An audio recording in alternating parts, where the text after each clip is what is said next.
funcionando bem, a gente precisa mudar um livro, vamos escrever um livro junto? Foi o que eu mandei pra ele. Eu não sou ninguém, ele é o Ricardo Reis, professor da London School of Economics. Se um dia ele ganhar o Nobel, ninguém vai ficar surpreso. É uma pessoa muito importante. E ele me deu o não mais bonito que eu já ganhei na vida. Eu fiquei tão feliz com o não que acho que seria mais ainda do que o sim. Ele foi tão elegante, ele me disse que ele agradeceu, me disse que meu convite era muito gentil, mas que ele tinha tantos compromissos e que ele não era tão produtivo quanto os seus coautores, então ele já está sempre atrasado com os outros e não podia, portanto, assumir nenhum compromisso. Foi tão bonito, o não dele foi tão bonito, que eu fiquei mais feliz do que o sim, até porque se ele fala sim, eu tenho que escrever o livro, né? O que é um DSGE, então? Gostaria eu muito que fosse esse mundo que o Blanchard fala de 3 equações, o mundo que o Homer fala sobre 7 equações.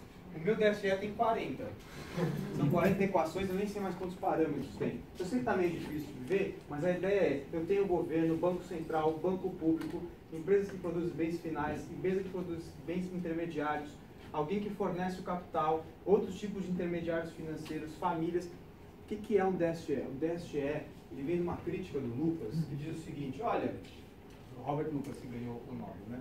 O que o Robert Lucas falava? Esses modelos macroeconômicos, modelos estatísticos que vocês usam são muito bacanas, mas no dia que as pessoas aprendem como eles funcionam, eles não servem para mais nada. Exemplo, um professor chega todo dia 15 minutos atrasado. Na primeira aula você chegou, ele tá chegando, aí o professor chega 15 minutos atrasado. Você não sabia, você ficou esperando 15 minutos. No segundo dia, o que acontece? A sala inteira chega 15 minutos atrasada, certo? Então você tinha um modelo de como as coisas funcionavam, só que as pessoas aprendem. Então tem que fazer a macro a partir de como as pessoas tomam decisão. E é daí que a gente criou a microfundamentação da macroeconomia. Tudo bem. Como surge esse tipo de modelo? Eu assumo que os mercados todos são perfeitos. Todos os mercados são perfeitos. Se os mercados são perfeitos, variáveis nominais, moeda não tem efeito na economia real, é um tipo de teoria quantitativa da moeda, para o curto prazo, para todos os prazos, de maneira dinâmica. Então, só choques reais, só choques tecnológicos, por exemplo, que é esses choques que vem na cabeça dos macroeconomistas, né, que é a crítica do Homer. Só que a ciência não parou aí. Mas não parou mesmo aí. Aí tem a evolução para os modelos novos keynesianos, que é basicamente um modelo de ciclo de negócio real com preços rígidos. Porque se os preços são rígidos, a política macroeconômica tem efeito. Mas eu ainda tenho um agente representativo, eu ainda tenho um banco central que vai seguir lá uma regra de política monetária, eu tenho uma curva de Phillips, aquelas 3 equações aí, S, PC e LR, funcionando. Parece, lendo esses textos, parece que a ciência ficou aí, ficou estancada dessa forma. Então, o que o Ricardo Reis vai mostrar? Olha, se a gente pegar os novos PhDs que estão no job market, os principais, então, quando você termina o doutorado, você pode ir para o job market. Você está lá querendo mostrar o que você fez no seu doutorado e ver se alguém te contrata. Ele mostra vários exemplos que o pessoal da Review of Economic Studies selecionou. Eu trouxe 2 aqui. 2 recentes PhDs que vão dizer o seguinte, olha, um deles está analisando quão eficaz é a política econômica, considerando, por exemplo, modelos com rigidez de preços, mercados financeiros incompletos, ou seja, um monte de coisa, um monte de desajuste em relação a modelos perfeitos, que não justifica você dizer que todo mundo faz modelo DSGE com mercados perfeitos. Quando a gente olha o número de papers publicados em macrofinanceira, que é uma das minhas áreas, macrofinanceira, tem crescido muito, especialmente depois da crise. Ou seja, veio a crise, a gente tem aquela famosa pergunta da rainha da Inglaterra, né? Vários economistas reunidos, ela chega e faz uma pergunta. Como ninguém viu a crise? Um monte de gente importante, ela faz essa pergunta, ninguém tem como responder exatamente. Algumas pessoas viram alguns desajustes, poucos de fato, mesmo gente importante e ortodoxa, nem mainstream, não ortodoxa, tinham vistos. Mas aí você tem, por exemplo, uma outra estudante, o Rubini é um, né, mas, que gritou... Das 10 ele acertou 12. Pois é, né, até relógio quebrado acerta 2 vezes por dia, né. Então, mas, por exemplo, Raghu Rajan, que era do BIS naquela época, foi presidente do Banco Central da Índia recentemente, saiu por questões políticas, ele disse num seminário que estavam lá louvando o Alan Greenspan, que esse nível de endividamento e essa estrutura de produtos derivativos podia dar errado. Só que ele falou isso em 2004, quando estava todo mundo louvando o maestro das finanças internacionais, e era muito difícil, dentro do mainstream, criticar, porque a gente estava vivendo um período chamado Grande Moderação, Nas economias desenvolvidas, o crescimento era estável e pouco volátil, e um crescimento interessante, a inflação era controlada, o mundo vivia esse céu de brigadeiro, né? A gente tem, por exemplo, outro trabalho que vai falar sobre como a política monetária pode afetar a economia quando eu considero que os ativos das famílias têm uma certa duração, uma atividade diferente, por exemplo, de ativos de bancos. E aí perceba no detalhe, você está indo na família em cada família diferente, que a gente chama de agentes heterogêneos, né? Eu estou considerando que algumas famílias fazem aplicações de longo prazo, outras de curto prazo. Veja o detalhe, a sofisticação do modelo como esse. Para dizer que a gente só assume mercados perfeitos e que todo mundo é agente representativo, a ciência evoluiu muito depois dos modelos de ciclo de negócio reais. E não só evoluiu, como a gente teve a grande recessão. E de fato, a crise de 2008 nós não previmos, mas nós não tivemos uma nova grande depressão. Poderíamos, nós tivemos a maior crise financeira desde a grande depressão, mas não repetimos o mesmo erro. Bernanke tem um texto em 2002 que ele fala: deflation, make sure it doesn't happen here. A deflação é um risco, e se esse risco voltar a assombrar os Estados Unidos, nós temos várias coisas que podem ser feitas. Vê o que o Bernanke fez, isso em 2002, no discurso dele. Vê o que o Bernanke fez quando era ele que estava conduzindo o Banco Central. Tudo que estava listado lá, exceto uma coisinha, porque ele falou que, além de tudo, a gente pode comprar dívida externa, só que comprar dívida externa gera um problema geopolítico, porque é o Banco Central dos Estados Unidos atacando uma moeda, e aí nós temos um caráter geopolítico importante a ser considerado, mas tirando isso, tudo que ele fez estava lá na receita de bolo. A gente aprendeu, nós conseguimos melhorar a nossa condição de ciclos econômicos. A gente tem ali esse período da grande moderação, esse controle da inflação, a instauração do regime de metas de inflação. É um tipo de arcabouço que agora a gente pode falar, cuidado, que a ideia desse seminário também é falar sobre política monetária. Em algum momento pareceu, isso começou com o Banco Central da Nova Zelândia, que você estabelecer uma meta de inflação poderia ser a melhor forma para duas coisas. Uma, atingir uma inflação baixa. Ou duas, dado que você chegou numa inflação baixa, como é que eu consolido esse novo tipo de inflação? O sistema de metas de inflação, e eu estou falando de algo que tem evidência empírica, tá? Não estou falando só de teoria por teoria. E ele fala assim, tudo bem, a gente não consegue prever. Hoje nossa previsão é muito ruim. Tá bom, mas ela é ruim comparada ao quê? Você pergunta para um médico, eu vou estar vivo daqui a 2 anos? Ele tem a mesma capacidade de responder essa pergunta do que um economista, se o Brasil vai crescer daqui a 2 anos. Ele pode dizer, se você comer direito, previsão condicional, vai pegar uma tábua lá de mortalidade e te dizer qual a probabilidade de estar vivo, se... Eles têm a mesma capacidade, diferente é que o médico não vai no jornal falar se você vai estar vivo daqui a 2 anos, né? Então a gente fica lá expondo uma parte da macroeconomia, que aliás, mesmo quem faz previsão, não necessariamente quem está no jornal, isso é uma parte muito específica dos macroeconomistas. Então pode ser que a nossa capacidade preditiva seja ruim mesmo. Mas tudo bem. Porque, primeiro, a gente não está aí só para prever. E segundo, essa crítica vem da onde? Quem é que faz previsões boas mesmo? Algumas pessoas, sim, enquanto ciência. E o terceiro que já fala, sabe qual pode ser o problema? O Carlos vai defender que o problema talvez seja porque a gente ensina os mercados perfeitos primeiro, no nível de isso no pós-graduação, né? O pessoal aqui na graduação, em geral, no curso de graduação, então, por exemplo, o modelo de SLM está muito longe, não é por definição um modelo de mercados perfeitos. A gente ensina o ISLM, a gente ensina o ASAD, vocês vão aprender modelos onde os mercados não são perfeitos, portanto, política monetária, política fiscal tem efeitos na economia. Mas na pós-graduação, você começa com os modelos do mercado perfeito e se der sorte, e se já tiver muita paciência, você vai ver modelos que não são, os mercados não são perfeitos. E depois de mais ou menos 9, 10 horas derivando daquele negócio em sala de aula, forma que você faz em casa, o seu professor vai te contar que aquele modelo não explica a realidade. Isso é um curso de pós-graduação mainstream. Agora, para que você faz isso? Que é a história da comparação da Torre de Marfim. A ciência evoluiu tanto que eu até poderia deixar mais fácil um paper. Só que qual seria o tamanho desse paper e o meu esforço para contar tudo o que você não sabe? A ciência, de alguma forma, qualquer uma delas tem um tipo de barreira. Você não consegue ler qualquer paper de qualquer lugar, a não ser que você só faça livros. Então, se eu quiser informar aqueles que estão, de alguma forma, e mesmo assim com livros não sei se tem espaço para tudo, mas se eu quiser informar de alguma forma a academia dos meus avanços, será que eu tenho, de fato, que simplificar tanto a ponto de perder os ganhos que a matemática me traz, o que não significa defender que só se faça DSGE, o que não significa defender que só se faça modelos com matemática. Eu acho que tem espaço para tudo. Acho que a grande parte da crítica que eu considero que faz muito sentido é o apenas. Não vamos casar com um tipo de teoria, mas a gente vai jogar fora algo que evoluiu muito, que considera idiosincrasias de empresas, de famílias. Por exemplo, meu orientador tem um paper sobre consolidação fiscal. Países com maior desigualdade têm um impacto na economia muito maior quando o governo contrai os seus gastos do que países com menor desigualdade. Porque países com maior desigualdade fazem com que, quando o governo corta os gastos, eu empurro muito mais pessoas próximas da sua restrição orçamentária. Então, eu tenho pouca gente para carregar o piano fica mais pesado. Quando eu tenho países mais iguais, o governo corta os gastos, eu tenho menos pessoas sendo empurradas contra a sua restrição orçamentária, portanto, a gente carrega o piano com mais pessoas, que o piano fica mais leve. Esse tipo de sofisticação mostra como a ciência macroeconômica evoluiu muito.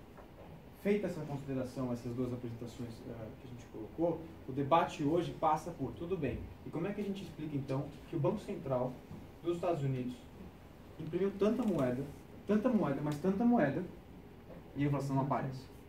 Como é que a gente explica?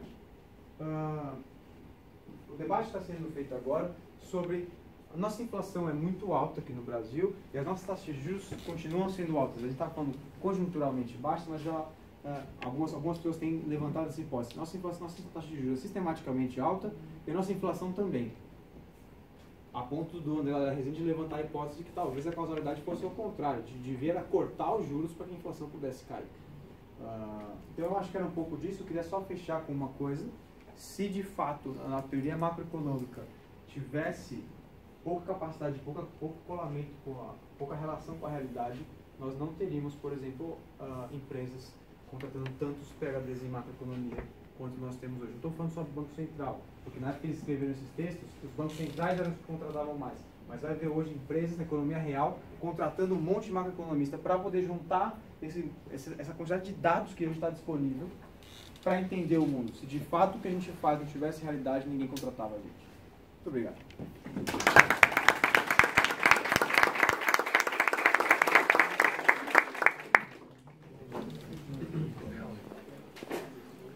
Tem perguntas aí, pessoal? Observações, pontos de vista, dúvidas,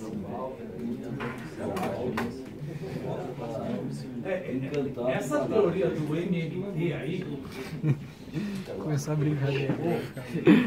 o Lara Rezende falou bastante aí, deu um pouco de frio na espinha. É muita heterodoxa. Só um pouco. Só um Bastante, pouco. para não ser. Até um amigo meu falou, vamos escrever. Eu falei, não, eu não tenho coragem de escrever e bater no Lara Rezende. Deus me livre, quem sou eu, não vou falar uma coisa dela. Mas era só ele pegar o que aconteceu quando o governo da Itália falou que não ia cortar o déficit.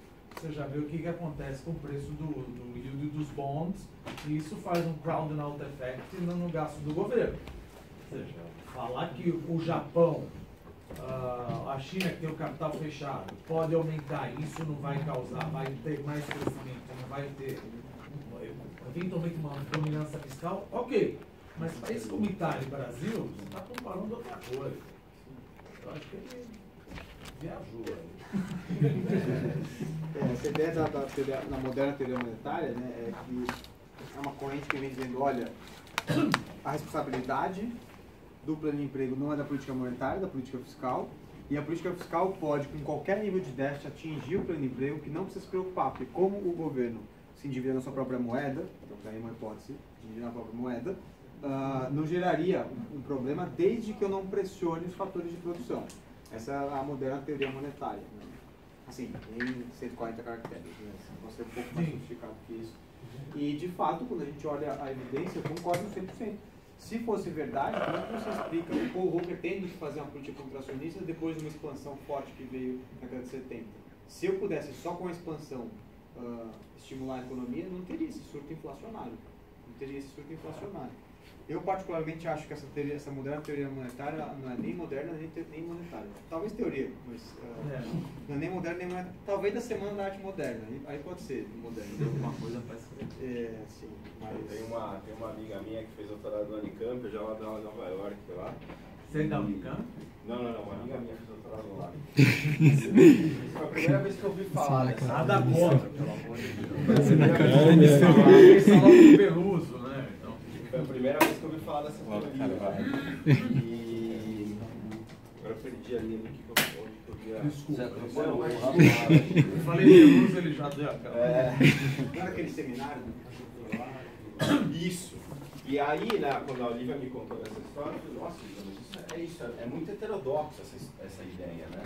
Porque a relação é um pouco essa, né? Você pode entrar em déficit fiscal, porque se o governo se endivida na mesma moeda, mas ele também absorve essa moeda via impostos, né? Então a mecânica um pouco dessa teoria, que eu nunca estudei e nunca tinha ouvido falar, é um pouco essa.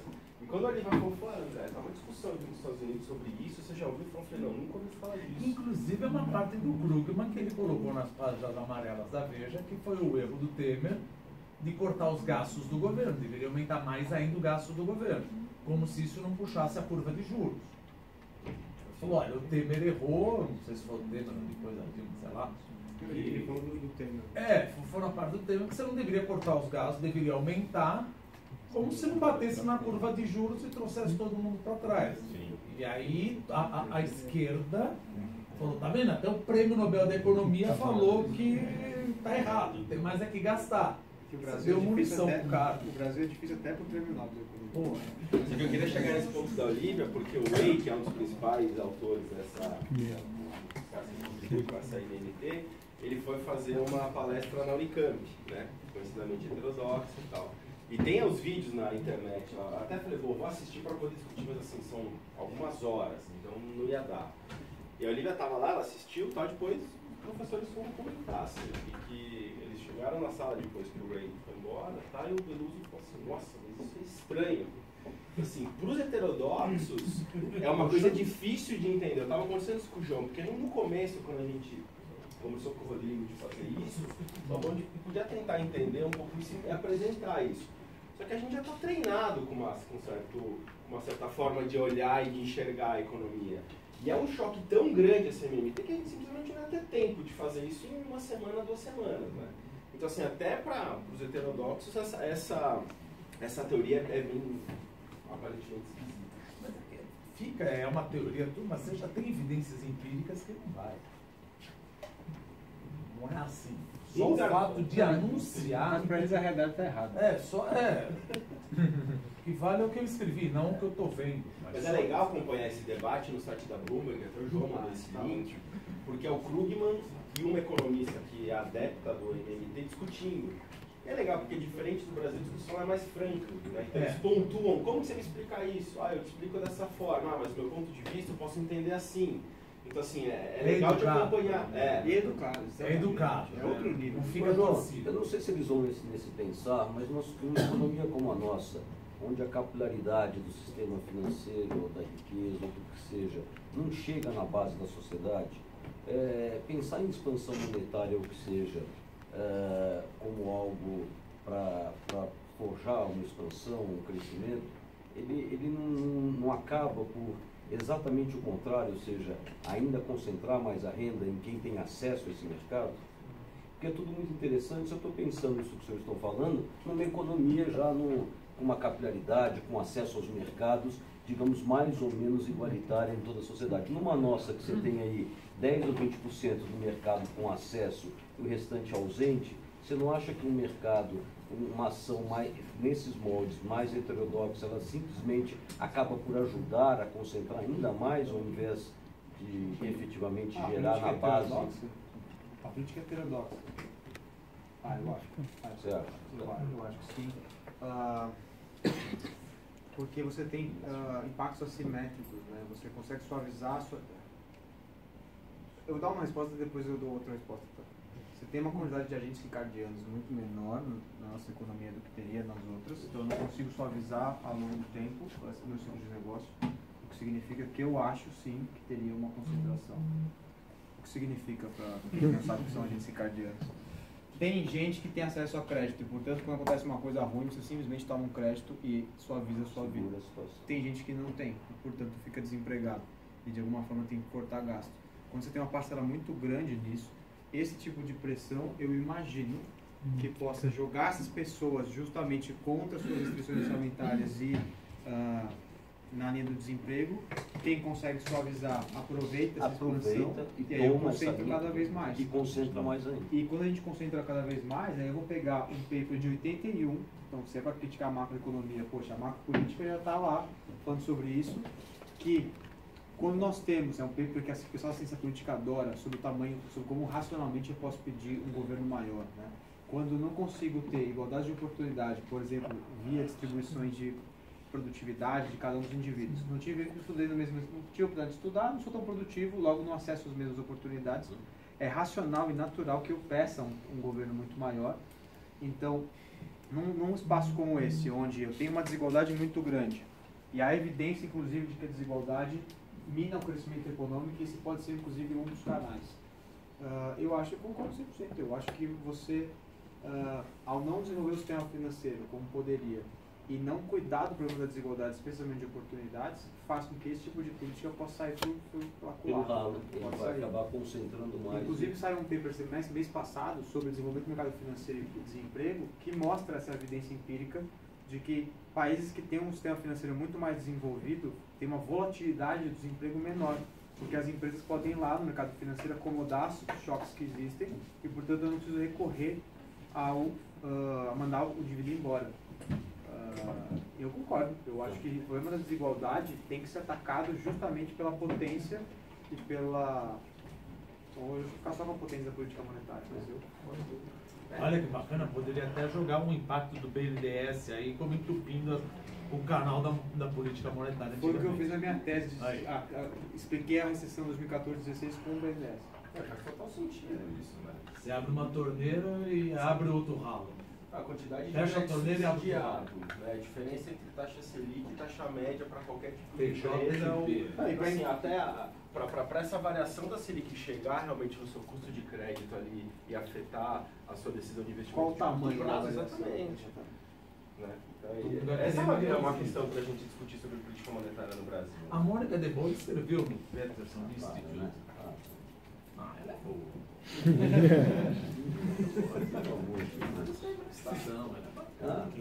Escreveu das borboletas. Posso fazer uma pausa institucional rápida? Aproveitar que você entrou num assunto assim, que você, né, sideline. A Mônica de Boer não é sideline. Você é sideline. Não é sideline. Não, pessoal, só queria... Eu tenho uma opinião, assim, é terrível. Eu queria ter essa sensação quando eu era aluno, sabe? Nossa, vou ter que sair da sala de aula, sabe? E confesso que fico muito feliz, né, de ter essa sensação aqui agora na escola que a gente trabalha, né? Quem me dera ter tido os senhores como professores, assim. Talvez pela idade, o Dumas talvez. Os demais... Os demais eu acho que não seria possível, né? Só pra aproveita enquanto estou por aqui. Você diz vivo ou Ilumek? Não, vivo. Não, tudo bem. Do jeito que ele falou, ele está falando vivo. Eu diria IBMEC, mas tudo bem. Eu só queria parabenizar os professores, o professor Nobuyoka, que sempre tem incentivado o trabalho entre os professores nos seminários, o professor André, que trouxe a proposta, o professor João, que aceitou a proposta, trabalharam juntos, o professor Walter, o professor Dumas, os professores que estão presentes também. Queria dizer que aqui a gente fez várias coisas raras. Primeiro, são vários professores conversando entre si, debatendo com cavalheirismo, eu diria. Então eu acho que isso é excelente, é brilhante. Assim, para mim é um sonho do que deve ser feito numa universidade. Os alunos presentes, também agradeço a presença de vocês. Eu vou embora, mas vocês ficam ainda, tá? Eu só queria registrar, né, e agradecer e parabenizar pelo trabalho de vocês, que foi excelente. Tá? E parabenizar todos aqui, tá bom? Obrigado. Então é isso.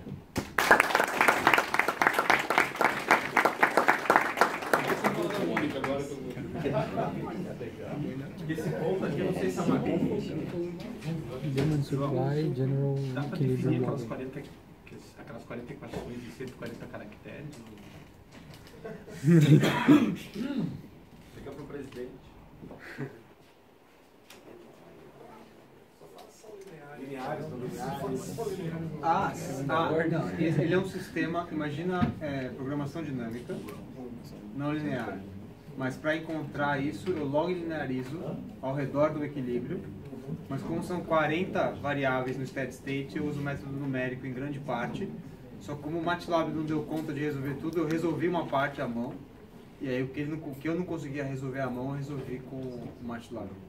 Então são equações não lineares que são logo linearizadas ao redor do steady state.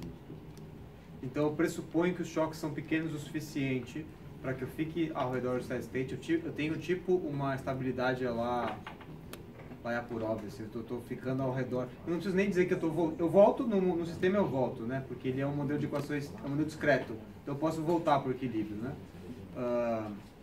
Para o mesmo equilíbrio. Mas é um modelo de programação dinâmica. Assim. Você meteu a mão na massa ali ou tinha coisas prontas para...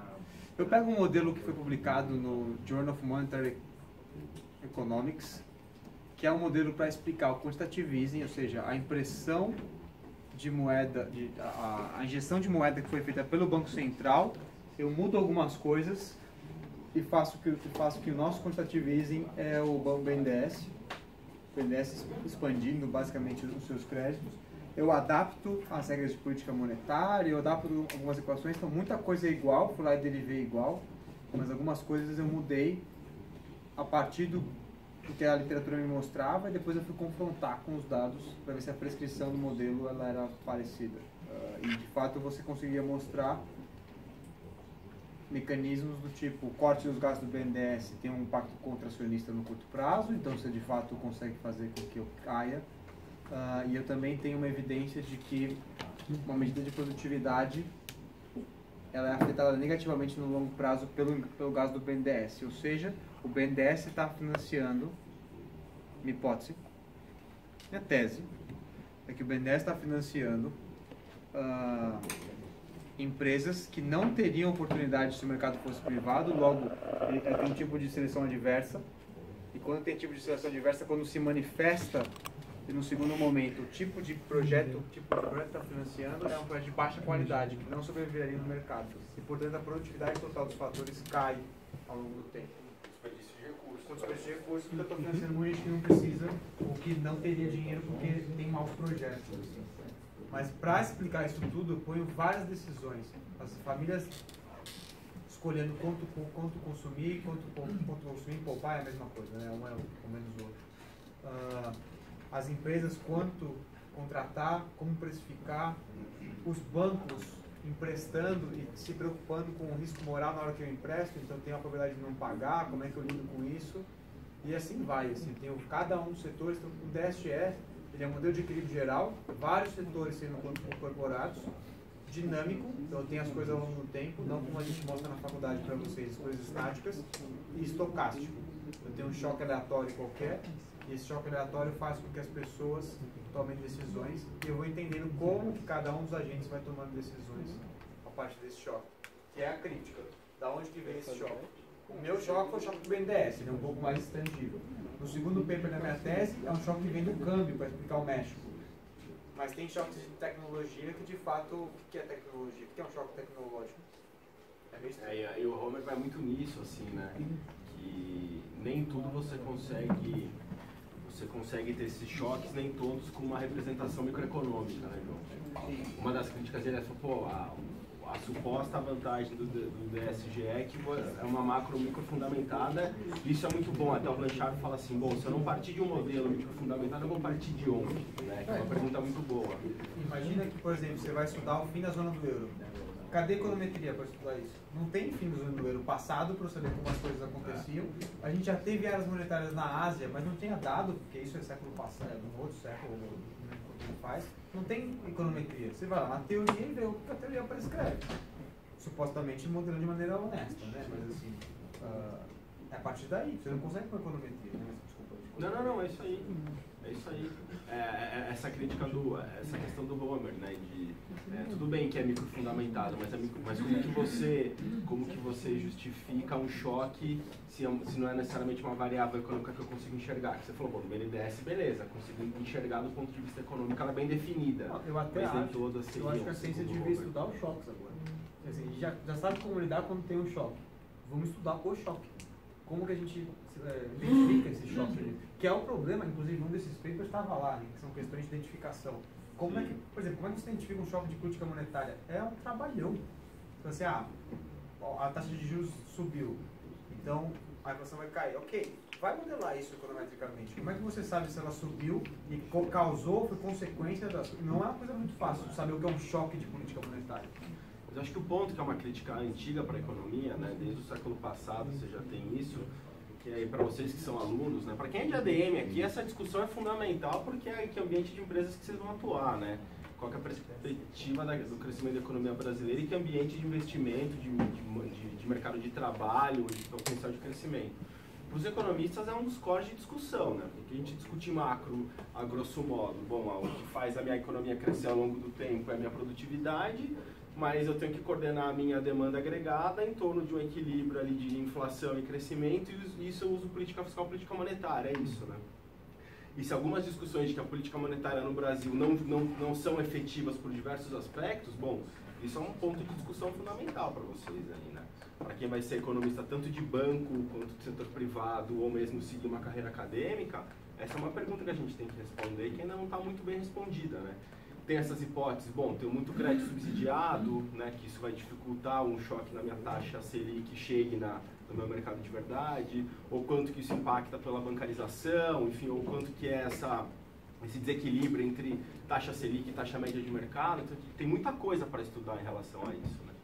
Pelo menos acho que na evolução nossa, aí uma coisa que o Brasil está um pouco mais resguardado é dos choques cambiais, né? Tendo uma reserva ali, pelo menos esse é uma coisa que a gente viu nos anos 80 principalmente, anos 90 um pouco, e que pelo menos essa é uma preocupação um pouco menor hoje, né? Talvez entender um pouco mais essa dinâmica seja fundamental. Agora a discussão é se o tamanho da reserva não está acima, né, do que poderia ser necessário. Eu particularmente tenho umas reservas a como essa conta é feita, porque normalmente como é que essa conta é feita? A FMI faz assim, o Banco Mundial faz assim. Eu tenho alguma métrica de quantos meses eu consigo financiar exportações, importações. O roll of thumb é 7 meses, que é o ideal. Isso. 7 meses. 7 meses é o regra de bolsa. Isso. Mas assim, se a reserva cambial ela é feita para conter uma crise, o que importa não é a minha importação. O que importa é conseguir combater o trader que vai atacar a minha moeda. Então, pior, tem um erro que eles usam o investimento de portfólio que está lá dentro. Só que esquece que a gente vai embora. A minha avó pede dólar, ela não é investimento de portfólio. Tem que olhar o M2, esses caras vão embora. Então, eu não sei se ela é tão baixa assim. Eu não sei se a gente está muito, se a nossa necessidade de reservas internacionais é tão mais baixa, porque quando está tudo calmo, é fato. De bolagem da Não, pode. 4,5. Não, Tudo bem, mas aí a nossa família querendo comprar dólar já é um ataque. Você fala? Não, mas assim, o que eu estou argumentando é na hora que tem uma crise, vem um ataque especulativo. Se a gente tem a reserva grande, eu consigo conter. Mas o que importa não é conter importação. O que importa é conter o cara que quer me atacar. Em dezembro de 2008, a gente não vai adiantar o tamanho da moeda para conter. Mas se de reduzir vai ficar pior, né? Não, mas eu concordo, eu concordo.